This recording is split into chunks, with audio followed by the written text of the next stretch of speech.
주신 하나님의 말씀은 빌립보서 2장 5절에서 11절 말씀 같이 보겠습니다.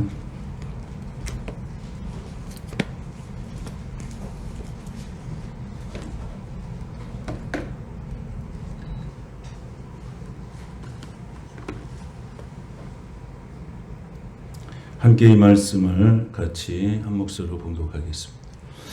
너희 안에 이 마음을 품으라.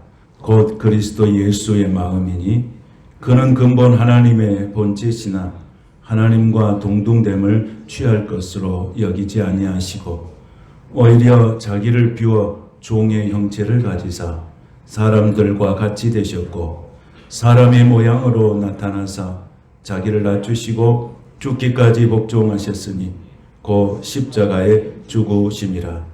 이러므로 하나님이 그를 지극히 높여 모든 이름 위에 뛰어난 이름을 주사 하늘에 있는 자들과 땅에 있는 자들과 땅 아래에 있는 자들로 모든 무릎을 예수의 이름에 하시고 모든 입으로 예수 그리스도를 주라 시인하여 하나님 아버지께 영광을 돌리게 하셨느니라. 아멘. 예수 가장 귀한 그 이름, 이런 제목으로 하나님 말씀 같이 나눌 때 성령께서 우리의 몸과 마음과 영혼을 강건케 하시고 은혜 주시길 바랍니다. 지난 시간 우리가 마리아의 창가에 대해서 함께 말씀을 나눴습니다. 그 연장성산에서 오늘 말씀을 같이 보도록 그렇게 하겠습니다. 시골 나사렛에서 가난하고 평범하게 살던 한 소녀, 그 소녀가 고백하는 것은 어떤 고백이었냐면, 주님, 나는 비천한 사람입니다. 이게 당시에 마리아라고 하는 한 소년이 가졌던 자신의 상태였습니다. 그런데 그 비천한 그 여인을 불러서 하나님께서 어떤 은혜를 베풀어 주시냐면, 만세에 내가 복이 있을 것이다고 하는 하나님의 약속을 그 어린 소녀, 비천한 어린 소녀에게 주시게 되어집니다. 하나님은 비천한 그 여인을 높이셨고 그를 통해서 하나님의 일을 하시는 것을 볼 수 있습니다. 저는 이 비천한 소녀라고 고백한 이 마리아, 얼마나 중압감이 많았고 얼마나 힘든 시간들을 보낼 수 있었을까. 어린 소녀가 어떻게 보면 감당할 수 없는 그 상황이 그 상황 속에, 그 삶 속에 놓여 있게 된 것입니다. 그래서 이것 때문에 자기가 당해야 할 수모가에 사람들에게 받아야 할 손가락질 또는 그 혐오, 그리고 수많은 비방의 말들, 그리고 심지어는 목숨까지 어쩌면 잃어야 하는 이런 상황 속에서 이 소녀가 겪고 있었던 그 마음에 내재하고 있었던 엄청난 두려움 속에 있을 때 천사가 마리아에게 찾아와서 말합니다. 뭐라고 말합니까? 마리아야, 무서워하지 마라. 마리아야, 두려워하지도 말아라. 내가 하나님께 은혜를 입었느니라. 마리아는 이 음성을 듣고 하나님을 찬양하게 됩니다. 은혜를 입었느니라. 오늘 이 음성의 은혜가 여러분에게도 있게 되시기를 축복합니다. 사랑하는 딸아, 네가 은혜를 입었느니라. 사랑하는 아들아, 내가 은혜를 입었느니라. 노아 시대에도 모든 사람들이 냉소하고 믿음 없는 그 시대에 하나님께서는 노아에게 주신 말씀이 있었습니다. 창세기 6장 8절에 보면 그러나 노아는 은혜를 입었더라 그랬습니다. 오늘 이 시대를 살아가고 이 어렵고 힘든 시기를 살아가는 저와 여러분, 하나님께서 오늘 우리에게 주실 때 그러나 노아는 은혜를 입었더라 하신 말씀처럼 저와 여러분이 하나님 앞에서 은혜를 입었더라 하는 축복의 말씀을, 그 음성을 듣게 되시기를 축복합니다. 당시에 결혼하지 않은 여자, 그 여자가 임신했다고 하는 이 사실은 얼마나 부끄러웠겠습니까? 얼마나 무서웠겠습니까? 그리고 그 심정을 어떻게 설명할 수가 있겠습니까? 그건 절망이죠. 그 사이에서 매장된 것이죠. 앞날이 없는 것입니다. 그런데 하나님께서 천사를 보내셔서 하나님의 약속을 실현하기 위해서 너를 도구로 쓰신 것이라고 말합니다. 사랑하는 딸아, 네가 은혜를 입었다. 이래서 마리아는 그 음성을 듣고 하나님 앞에 찬양하기 시작해요. 누가복음 1장 46절에 보면 마리아가 이르되 이렇게 찬양합니다. 내 영혼이 주를 찬양하며 내 마음이 하나님 내 구주를 기뻐하였습니다. 그 여종의 비천함을 돌아보셨습니다. 이제 후로는 안세 나를 복이 있다 일컬으리다. 능하신 이가 큰 일을 내게 행하셨으니 그 이름이 거룩하시며 할렐루야. 그 이름이 거룩하시며. 그 이름이 어떤 이름입니까? 이 세상에서 가장 귀한 그 이름. 그 이름이 거룩하시며. 우리를 둘러싸고 있는 세월이 아무리 힘들고 어려워도 우리가 만약 하나님의 약속을 다시 붙잡을 수만 있다면, 그리고 그 약속을 약속하신 하나님을 한 번 더 우리가 신뢰할 수만 있다면, 그리고 마침내 그가 나에게 내리실 그 손길을 바라보며 그 손길을 붙들고 일어날 준비를 하고 있다면, 그 하나님을 신뢰하는 마음으로 그분 앞에 다가설 수가 있다면 내 인생의 새날은 온다고 믿습니다. 비천한 종을 돌아보셨다 그랬어요. 비천함을 돌보셨습니다. 이제 후로는 만세의 날을 복이 있다 일컬을 것이다. 마리아는 예수 그리스도를 육신으로 잉태함으로 복이 있는 사람이 되었습니다. 저와 여러분은 예수 그리스도를 믿음으로 영접함으로 복이 있는 사람이 된 줄로 믿습니다. 하나님의 자녀가 돼서 우리는 하나님께 영광을 돌리는, 하나님을 찬미하는 하나님의 거룩한 백성이 된 것입니다. 능하신 이가 큰 일을 행하셨다. 아까는 두렵고 수치스럽고 놀랍고 중압감이 있고 당혹감이 있었지만 이제는 달라졌어요. 하나님의 음성을 듣고 달라졌어요. 우리의 신앙의 삶은 언제 달라질 수 있습니까? 하나님의 음성을 들을 때 우리 신앙은 달라질 수 있다는 사실입니다. 기도할 때 하나님의 음성을 들을 수 있습니다. 찬양할 때 하나님의 음성을 들을 수 있습니다. 예배할 때 하나님의 음성을 들을 수 있습니다. 그 음성을 들은 순간에 마리아는 달라지신 거예요. 나는 복이 있는 사람이다. 이 비천한 사람을 돌아보셨습니다. 하나님 앞에서 마리아는 그렇게 고백하고 있는 거예요. 여러분, 하나님은 여러분을 통해서도 큰 일을 이루실 줄로 믿습니다. 큰 일을 내게 이루셨으니 그의 이름이 거룩하시며 그의 이름이 어떤 이름보다도 구별된다는 것입니다. 사람이 세상에 태어나서 존재한다고 하는 것은 이름으로 존재하는 거예요. 그래서 사람이 일생을 마치고 역사에 남길 수 있는 것은 이름밖에 없습니다. 하늘나라에 가서도 남길 수 있는 것은 생명책에 기록된 이름밖에 없습니다. 그 이름 속에는 하나님의 인격과 하나님의 속성이 들어있는 것입니다. 여러분 이번에 축구 보셨죠? 그 축구 선수 중에서 가장 이미지에 떠오르는 선수가 누굽니까? 누구 이름을 기억합니까? 누구 이름? 아무 이름도 생각 안 나는. 저는 딱 이미지가 떠오르는 선수가 한 사람이 있어요. 손흥민이가 떠올랐어요. 왜 떠올랐냐? 그가 어시스트를 잘해서 떠오른 게 아닌 거예요.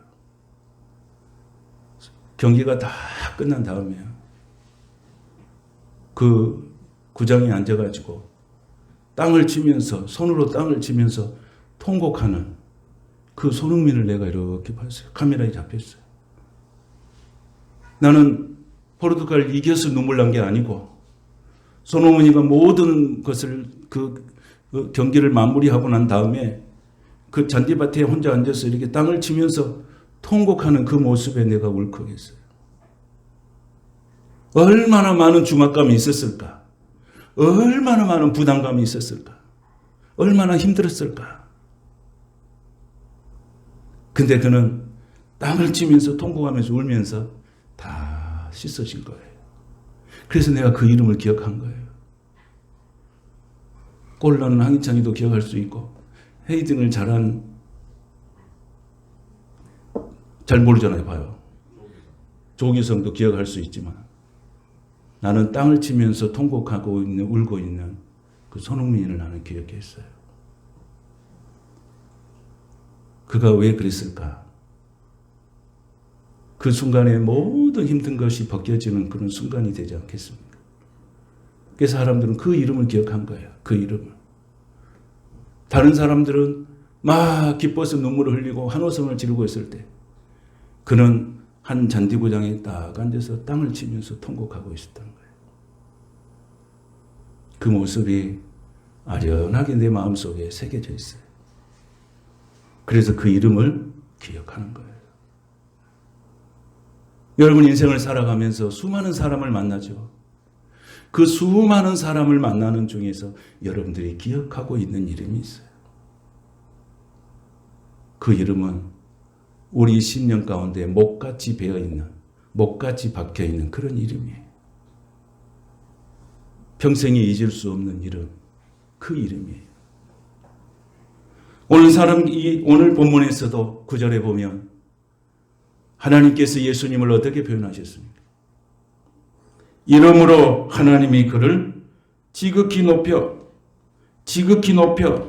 모든 이름 위에 뛰어난 이름을 주셨습니다. 예수님은 모든 이름 위에 뛰어난 이름인 줄로 믿습니다. 예수님의 이름이 왜 모든 이름 위에 뛰어난 이름입니까? 이 이름은 사람이 지은 것이 아니고 하나님이 지어주셨습니다.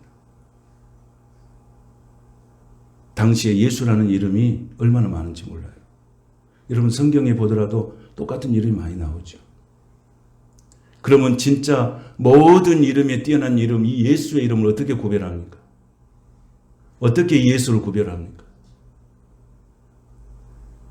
우리나라에도 자칭 예수가 60명이 넘는다 그러는데 진짜 예수를 어떻게 구별합니까? 이 진짜 예수는 하나님의 아들이셔 진짜 예수인 거예요.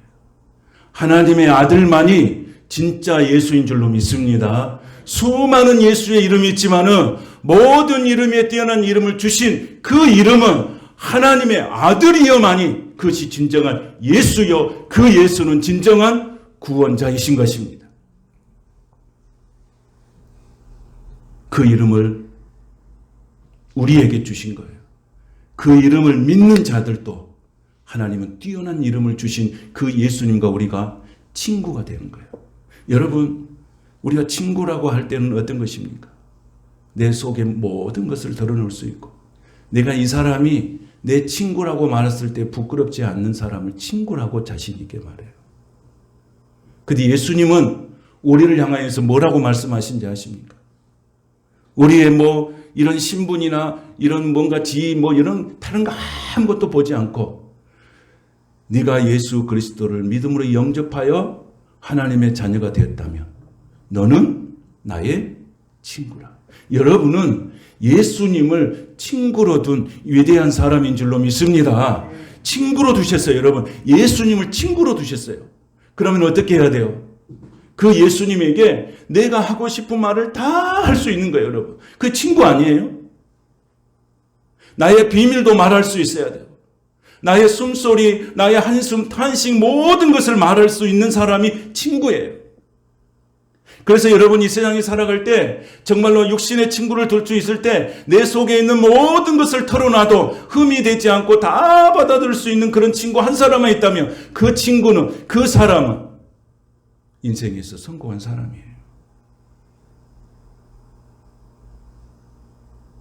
예수님은 나의 친구입니다. 여러분 예수님에게 나의 속에 있는 모든 마음을 다 털어놓습니까? 저는 다 털어놓습니다. 사람에게 자존심 상하고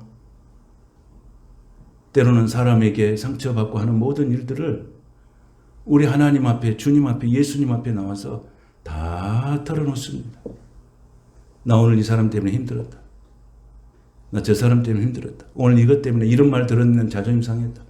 내가 주님 앞에 나와서 마음속에 내가 품어 있는 모든 것을 다 털어놓습니다.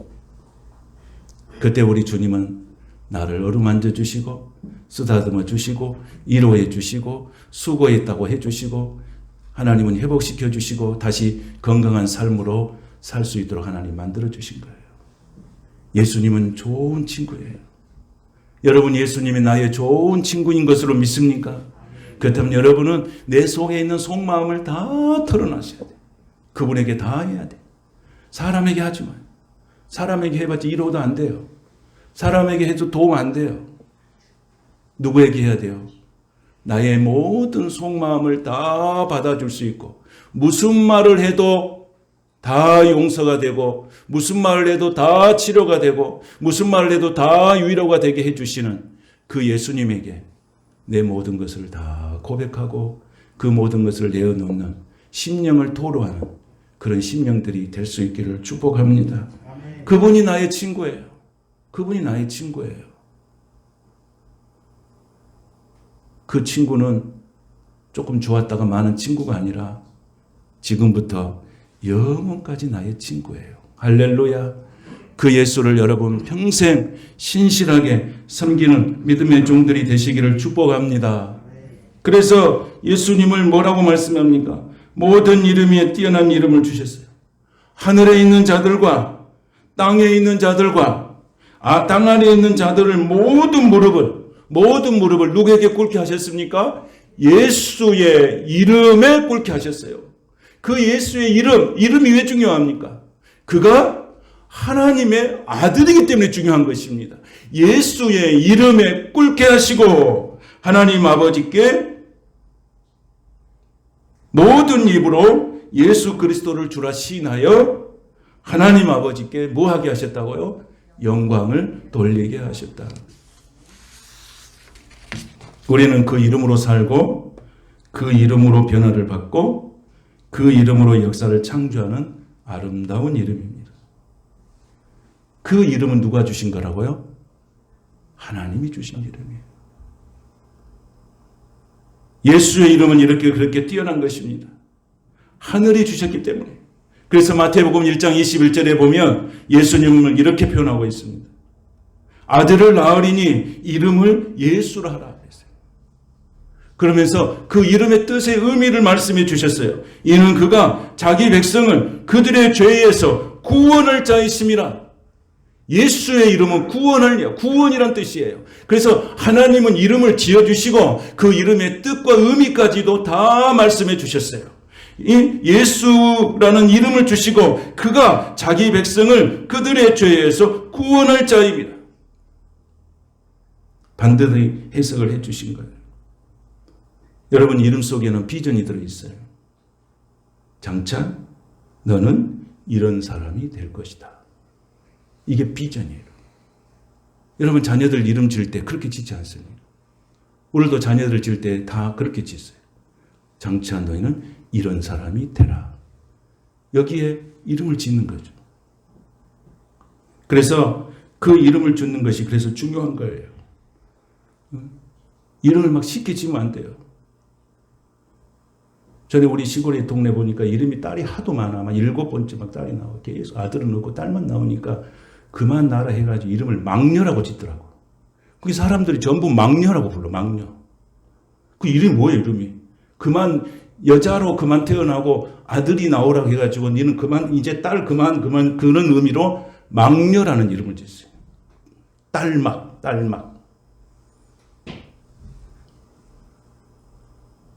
보통은 아는데 그 이름이 어떤 의미를 갖겠습니까? 여러분 다 이름이 있죠. 그 이름에 다 의미가 있고 그 이름을 가지고 미래에 어떤 사람이 되라고 다 지어줬을 거예요. 그래서 장차 너는 이런 사람이 되라는 이름이에요. 그래서 우리가 성경에 보면 이름을 바꿔준 것도 있잖아요. 하나님이 어떻게 바꿨냐면 아브라함을 아브라함으로 바꾸셨어요. 그래서 이는 내가 너로 열국의 아비가 되게 하신다. 사례를 사라로 바꿔주셨어요. 그래서 내가 그에게 복을 주어 그로 열국의 어미가 되게 하느니 민족의 열왕이 그에게서 나리라 그랬어요. 사라에게서 민족의 열왕이 나오게 된다고 하는 것을 하나님이 약속하시면서 이름을 바꿔주신 거예요. 야곱을 이스라엘로 바꿨어요. 이는 내가 하나님과 사람으로 더불어 겨루어 이겼다. 이런 의미를 가지고 있어요. 그 신약에 와서 시몬을 예수님께서 이름을 바꿔주셨는데 뭘로 바꿨냐면 베드로라고 바꿔주셨어요.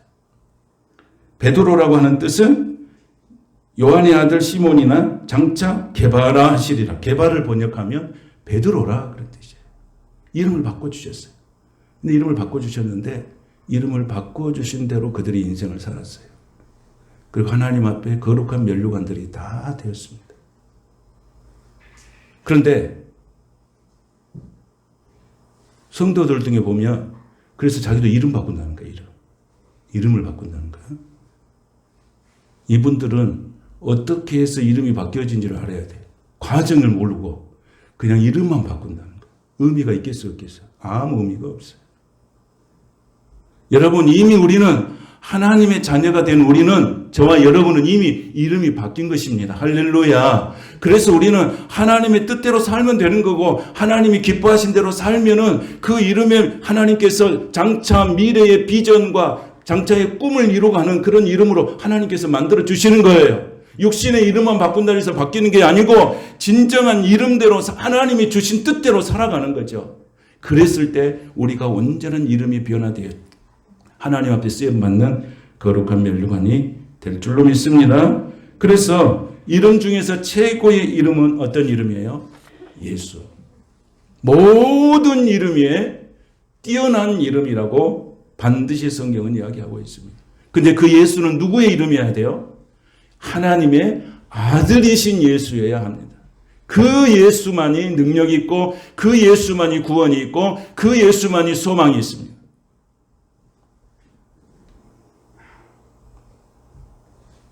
그래서 오늘도 예수님은 자기 백성을 찾고 있어요. 자기 백성. 자기 백성은 누구예요? 예수님이 자기 백성을 찾고 있을 때 예수님의 자기 백성이 누굽니까? 그 자기 백성은 자기의 이름을 부르는 사람이에요. 예수 이름을 부르는 사람이 자기 백성이에요. 그래서 성경에 이렇게 말해요. 누구든지 주의 이름을 부르는 자는 구원을 얻으리로다. 할렐루야. 주의 이름을 부르는 자. 주라고 하는 뜻은 무슨 뜻입니까? 주인이라고 하는 뜻이에요. 로드, 주인이라는 뜻이에요. 내 인생의 주인이신 예수여. 내 삶의 주인인 예수여. 내 가정의 주인 예수여. 주인으로서의 예수를 부를 때, 나의 주님을 불렀을 때 그 이름을 부르는 자에게 하나님이 구원을 주신다는 거예요.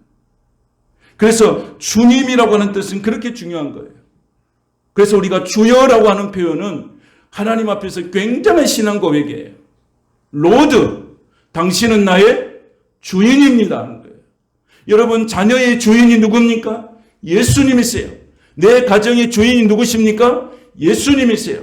교회의 주인이 누구십니까? 예수님이세요. 내 직장의 주인이 누구십니까? 예수님이세요. 내 사업의 주인이 누구십니까? 예수님이세요. 그 주인을 주인으로 섬길 때 그 주인이 주시는 축복을 누릴 수 있음을 믿으시기 바랍니다. 예수님을 주인으로 섬겼을 때 그 주인이 주는 축복을 누릴 수가 있어요.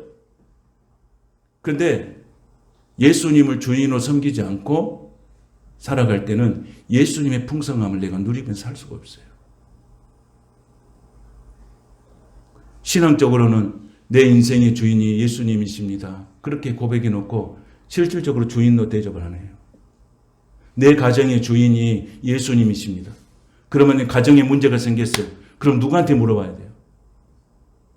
주인이신 예수님께 물어봐야 돼요. 할렐루야. 교회에 문제가 생겼으면 누구한테 물어봐야 돼요? 주인한테 물어봐요. 주인님 어떻게 할까요? 내 자녀에게 문제가 생겼어요. 그러면은 자녀의 주인이 누구라고 그랬습니까? 예수님. 그럼 그분한테 물어봐야 돼요. 우리 자녀가 이런 일이 있는데 예수님 어떻게 하면 좋겠어요? 주인한테 물어봐야죠. 종이 마음대로 할 수가 없잖아요. 주인한테 물어봐야지. 그래서 우리가 주의 이름을 부르는 자는 구원을 얻는다고 하는 것은 너무너무 중요한 거예요. 내 인생의 삶에 우리 자녀들도 마찬가지예요. 어떤 일이 힘들고 복잡한 일이 생겼을 때 내 인생의 주인이 예수님이시라면 그 예수님에게 물어야 그것이 합당한 성도의 삶인 줄로 믿습니다. 물어야 돼요. 내가 내 마음대로 살 때 아무것도 이루어지지 않아요. 물어야 돼요. 저는 내 인생의 주인 예수님이기 때문에 다 묻습니다. 모든 걸 물어봅니다. 사사로운 일까지도 물어봅니다. 사람을 만날 때도 물어봅니다. 항상 묻고 갑니다. 여러분의 인생의 삶에 하나님께 묻는 것이 습관화 되시고 그것이 신앙의 고백으로 나타나게 되시기를 축복합니다.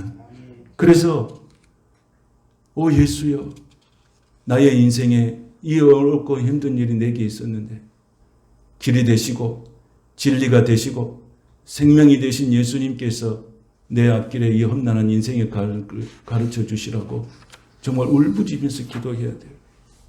절박함으로 기도해야 돼요. 여기 이번에 선수들 보니까 부상당한 선수들 많대요. 근데 그들이 그 속에서 살아남을 수 있는 게 뭐예요? 절박함이 있어요. 우린 여기 하면 끝이다. 끝이라고 생각했어요.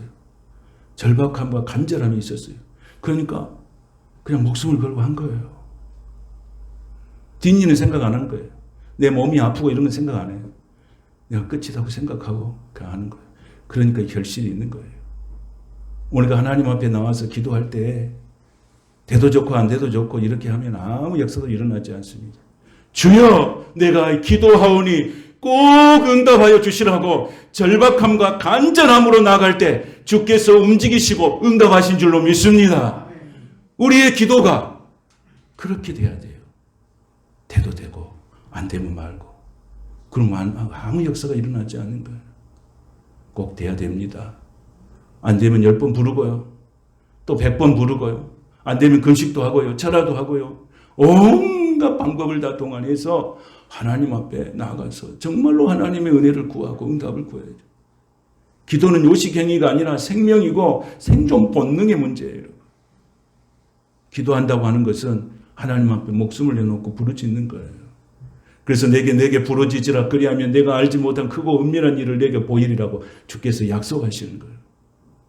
왜 부르짖으라 그래요? 그냥 가만히 기도하지. 절박함의 표현이에요.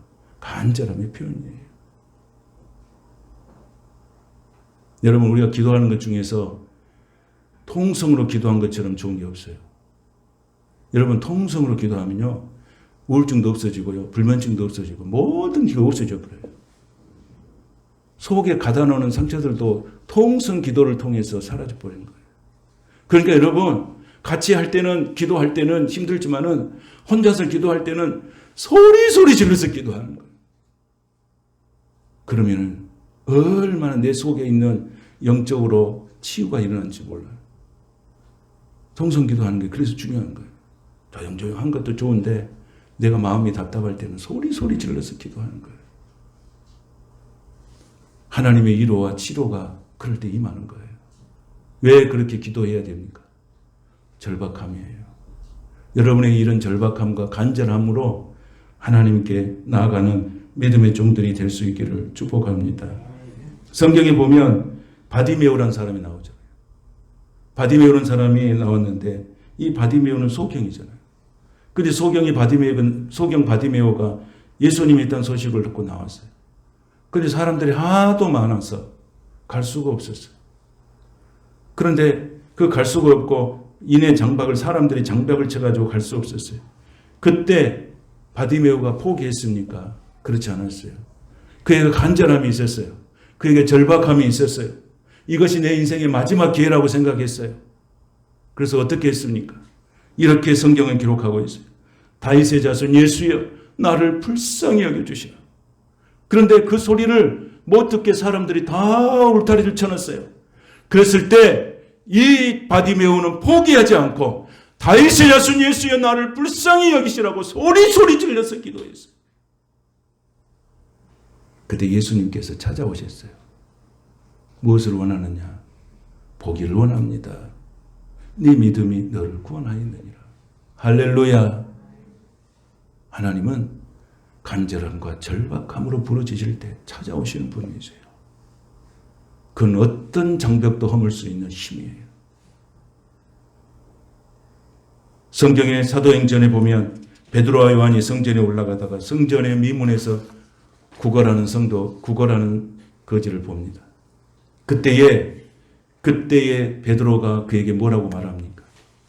은과 금은 내게 없거니와 내게 있는 것으로 내게 주노니 곧 나사렛 예수의 뭘 주신다고요? 이름을 주신다 그랬어요. 이름. 그 이름의 능력이 있어요. 이름의 능력. 예수가 하나님의 아들이기 때문에 그 예수의 이름에 능력이 있어요. 그래서 그 예수의 이름을 주노라 이렇게 했어요. 그랬더니 그 예수의 이름으로 일어나 걷게 되고 그러면서 오른손에 잡아 일으키니 발과 발목이 힘을 얻고 뛰어서서 걸으며 하나님을 찬미하게 되었다고 성경이 말하고 있습니다. 이 시대를 살아가는 저와 여러분은 뭐에 대한 절박감이 있습니까? 뭐에 대한 간절함이 있습니까? 그 마음을 품고 예수의 이름을 부르시기를 바랍니다. 예수의 이름에 능력이 있습니다. 마음이 답답한 성도가 있습니까? 그러면 예수의 이름을 부르십시오. 예수의 이름을 부르십시오. 예수의 이름으로 명하노니 이 마음의 답답한 것이 떠나갈지어다. 기도하십시오. 그렇게 하시는 거예요. 몸과 마음과 영혼이 병든 영혼이 있습니까? 육신이 힘듭니까? 영혼이 힘드십니까? 예수의 이름으로 명하십시오. 예수의 이름에 능력이 있으니까 예수 이름으로 명하노니 아픈 것이나 영적으로 얻은 모든 것들이 떠나갈지어다라고 선포하십시오. 불면증에 시달린 성도가 있습니까? 예수 이름으로 명하노니 불면증이 떠나가라. 우울증이 떠나가라. 공황장애도 떠나가라. 예수의 이름으로 선포하는 능력 있는 그리스도인들이 되시기를 축복합니다. 예수 이름에 능력이 있습니다. 자녀들을 축복할 때도 그렇게 하는 거예요. 나사렛 예수 이름으로 축복한다. 너에게 하나님의 축복이 있을지어다. 자녀들을 축복할 때도 그렇게 축복하세요. 예수 이름 부를 때 문제가 해결됩니다. 너희가 내 이름으로 무엇을 구하든지 내가 시행하리니 이는 아버지로 하여금 아들로 인하여 영광을 얻으시게 하려 함이라고 했습니다. 예수의 이름, 그 이름을 높이고 그 이름을 찬양하고 그 이름을 경배할 때 주께서는 나를 높이시고 나를 통해서 하나님의 기쁨이 된 줄로 믿습니다. 예수의 이름은 능력입니다. 예수 이름은 구원입니다. 예수 이름을 부르는 자는 복이 있습니다. 예수 이름을 부르는 자는 구원을 얻습니다. 예수의 이름 앞에 꿇는 자, 무릎을 꿇는 자는 복이 있습니다. 그것이 바로 성탄의 시작입니다.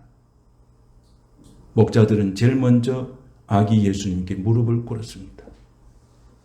우리는 지금은 무릎 꿇는 훈련이 잘 안 돼 있어요. 어렸을 때 우리가 교회 가면 의자가 없었잖아요. 의자가 없고 이런 청바닥에 딱 앉으면 앉음과 동시에 무릎을 꿇었어요. 우리는 다 그렇게 기억이 되시죠? 근데 요즘은 무릎을 꿇는 훈련이 안 돼 있어요. 그래서 힘들어해. 전부 의자에 와서 앉아 있잖아요. 우리는 어렸을 때부터 무릎 꿇는 예배를 드릴 때 무릎 꿇는 훈련이 돼 있어요. 우리가 예수 앞에 기도할 때 무릎 꿇는 훈련이 잘 돼 있어야 돼요. 근데 우리만 꿇는 게 아니라 예수 안에 있는 이 땅의 모든 사람들은 예수의 이름 앞에 무릎을 꿇으라고 선포하고 있는 거예요. 여러분, 예수의 무릎을 꿇는 것이 여러분들의 훈련이 잘 되시길 바랍니다. 기도할 때 무릎 꿇고 기도하세요. 예수 그리스도 앞에 겸손하고 진지하고 엄숙한 모습이 바로 무릎을 꿇었을 때 나타나는 거예요. 여러분, 우리가 세례 받을 때 무릎을 꿇잖아요. 안수 받을 때 무릎을 꿇잖아요. 하나님 앞에 겸손하게 나가기 위해서 무릎을 꿇고 하는 거예요. 오늘 성경도 반드시 그렇게 말하고 있죠. 예수 이름 앞에 무릎을 꿇는 자가 뭐 한다고요? 복이 있어요. 여러분, 그런 심령, 그런 겸손한, 그런 신실한 성도들이 될 수 있기를 축복합니다. 누가복음 1장 53절에 보면 이렇게 나왔어요. 그런 자에게, 줄이는 자에게 좋은 것으로 하나님께서 배부르셨고 부자는 빈손으로 보내셨도다 그랬어요. 줄이는 자는 오히려 좋은 것으로 배부름을 받을 수가 있고 오히려 가진 것 때문에 예수를 얻지 못해서 실패한 영혼이 있다는 거예요. 이걸 오늘 마리아가 찬양하면서 있어요. 가난한 자가 배부르고 부자는 빈손으로 간다는 거예요. 이거 어떤 의미입니까, 여러분? 예수가 있는 사람이 부유한 사람이에요. 내가 세상에서 뭘 가졌다 할지라도 예수가 없다면 그 인생은 성공한 인생이 아니라는 거예요. 우리가 돈을 통해서 우리가 비싼 헬스국은 살 수는 있지만 건강은 살 수 없잖아요. 돈으로 우리가 근사한 책들을 사서 이렇게 책꽂이에 꽂아놓을 수 있지만 그것을 통해서 구원이 있는 것은 아니잖아요. 돈으로 고가의 십자가는 살 수 있어요. 그러나 돈으로 구원은 살 수가 없는 것입니다. 사랑하는 성도 여러분, 예수 그리스도 그 이름 앞에 무릎 꿇고 그 예수의 이름을 찬양하는 거룩한 하나님의 성도들이 될 수 있기를 축복합니다. 예수 이름을 부를 때 구원이 일어납니다. 예수 이름을 부를 때 치유가 일어납니다. 예수 이름을 부를 때 소망이 나타납니다. 예수 이름을 부를 때 우리에게 하나님께서 은혜를 베풀어 주십니다. 여러분, 고단할 때 예수의 이름을 부르십시오. 힘들고 지칠 때 예수의 이름을 부르십시오. 낙심이 올 때에 예수 이름을 부르시오. 절망이 올 때에 예수 이름을 부르십시오. 그 예수의 이름에 능력이 있고 그 예수 이름에 구원이 있습니다. 오늘 또 그 예수 이름 앞에 무릎 꿇은 자에게 주시는 하나님의 은혜를 경험하고 금년 성탄이 정말로 예수의 이름 앞에 무릎을 꿇고 경배하고 진지하고 좀 더 엄숙하고 거룩한 성탄이 되기 위해서 지금부터 준비하시고 기도하면서 그 영광을 하나님께 올려드리는 믿음의 종들이 다 되시기를 주님의 이름으로 축복합니다. 거룩하신 하나님 감사드립니다. 오늘 또 힘들고 어려운 이 시대에 우리에게 성탄을 주셨습니다. 마리아는 힘들고 고단한 인생의 삶 가운데서 하나님을 찬양했습니다. 네가 은혜를 입었다. 네가 복이 있다고 고백했습니다. 오늘 우리가 모든 성도들이 이번 성탄에는 주의 은혜를 입게 하여 주시옵소서. 복이 되는 시간이 되게 하여 주시옵소서. 승리의 시간이 되게 하여 주시옵소서. 예수님의 이름으로 축복하며 기도하옵나이다. 아멘.